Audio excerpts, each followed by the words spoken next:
the beautiful part of Circle is that it's a field that honors sovereignty rather than everybody being instructed to do something cathartic. So no one's pushed into catharsis. That doesn't stop, though, however, your system being in a field with a lot of catharsis. But something that I bring through, and this is what I teach a lot in facilitator trainings, is that catharsis without direction is almost useless. I say almost because there might still be a little bit of release valve benefit of releasing tension. But I'm not a big fan of catharsis that is there for the sake of emotional release. There is a saying that we have that says all trauma happens in connection and it requires connection to heal it.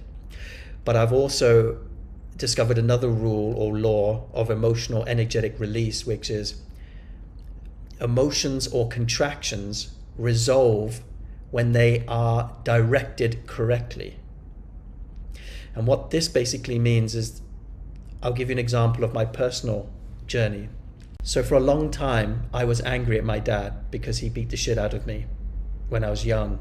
And there was a way that he was a rageaholic and would explode in ways that made it very unsafe for me. So I developed a pattern of hypervigilance. This is how I got to be skilled at reading the field, because I left my body in order to feel where the danger was before the danger was.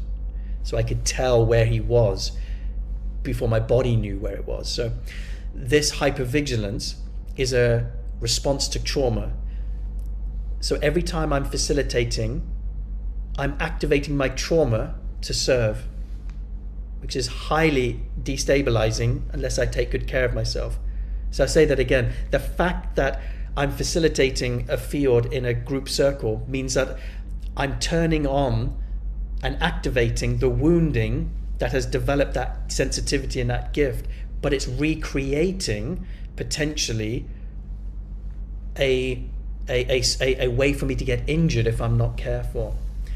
So that's the first part. The second part was that I started to do a lot of work to resolve my anger with my father. So I would do Gestalt processes where I'm telling him all the things that I've never shared. I'm, doing physical processes of catharsis, screaming, shouting, kicking, punching, trying to get this energy and directing it back to where I wanted to bring my no, for example.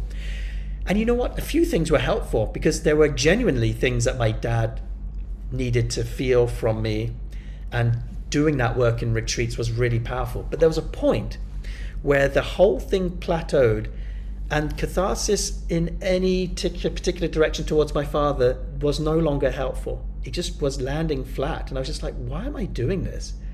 And I started to get very suspicious of the need to get mad at my dad.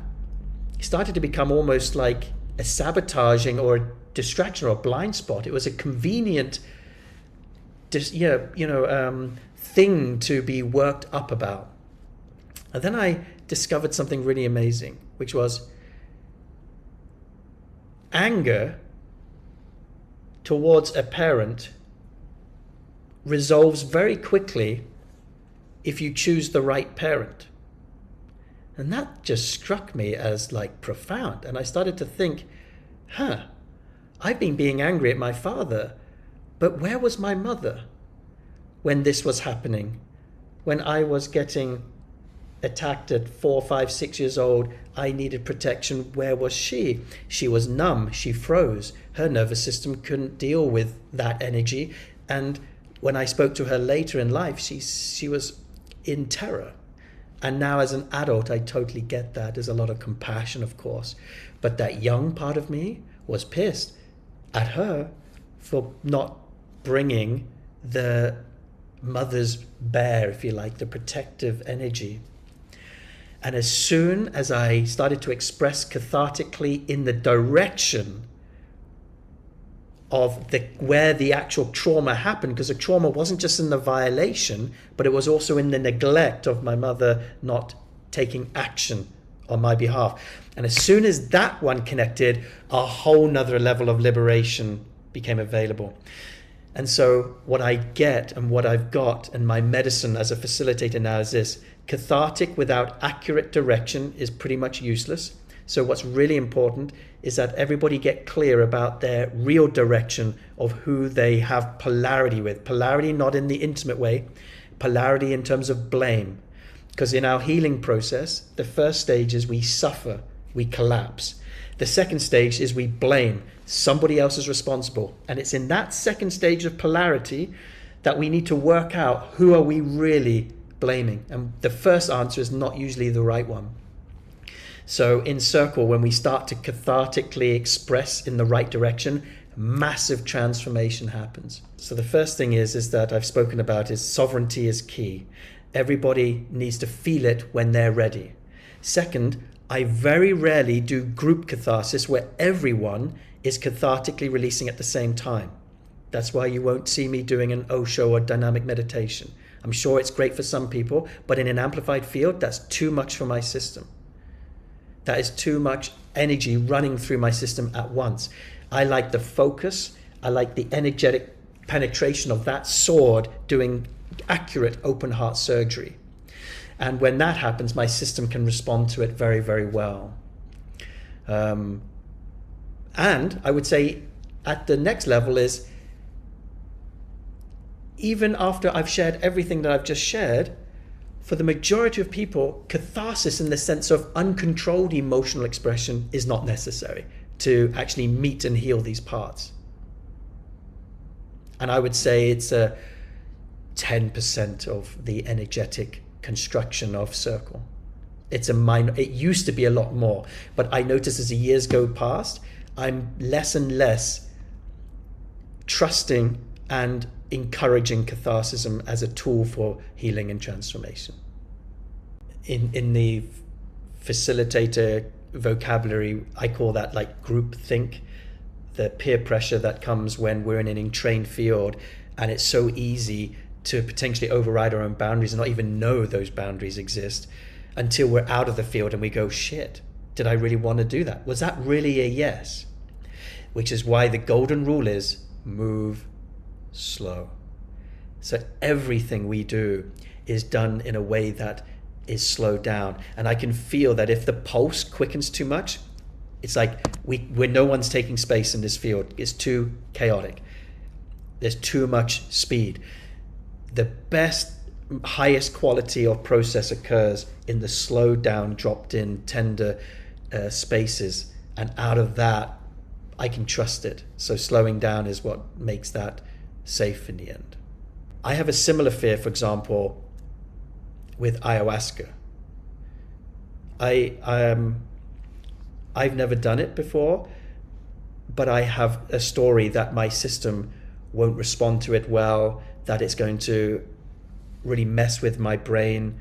I'm not going to be able to be productive, sharp, think straight. I'm going to lose my capacity to read the field. It's like I feel really protective of me being kind of like naturally built. And I don't need external agents to kind of open me, deepen me, clear me, purge me. And yet I hear such wonderful experiences of people who take the medicine. And yet there's a part of me that goes, yeah, I'll be that one person that is just going to mess me up. And so I've got a similar, I can feel the vibration you're coming with because I have my own version of it. And ultimately, I know I'm not going to touch ayahuasca until I get the impulse to be called by the plant. All healing has its time.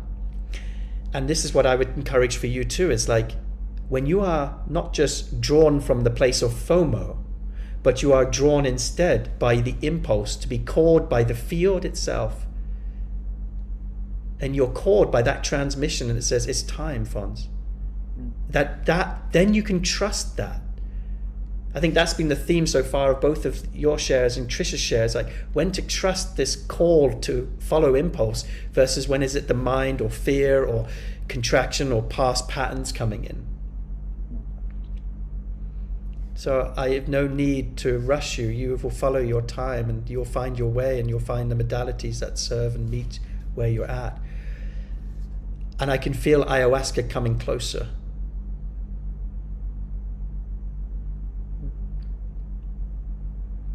And and I'm a little bit terrified about that. Does catharsis need to be big, No, you know? no, not at all. I don't even use the word catharsis anymore. It's just meeting ourselves or a part, or reclaiming an exiled energy and giving it sound, voice, and movement. That's the longer version. That's the more accurate, broken down version of what we're actually doing is, do you and are you ready to meet yourself? And each one of us has an integrated self, but we also have exiled parts, parts that are not part of the whole.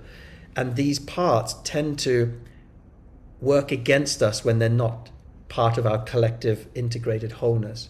And so I think it's worthwhile meeting them, facing them, connect, not intellectually, not through the mind, but through an embodied process. And through that, we get to become more whole. We expand our emotional energetic range, we become more free. And that's the process. But it doesn't have to be loud and crazy and intense. And I totally understand why watching or looking at some of those pictures that you would get that conclusion, because a lot of the pictures were moments of intensity. And yet there are equally just as many, if not more, moments of complete tenderness and softness, and places where it was so subtle.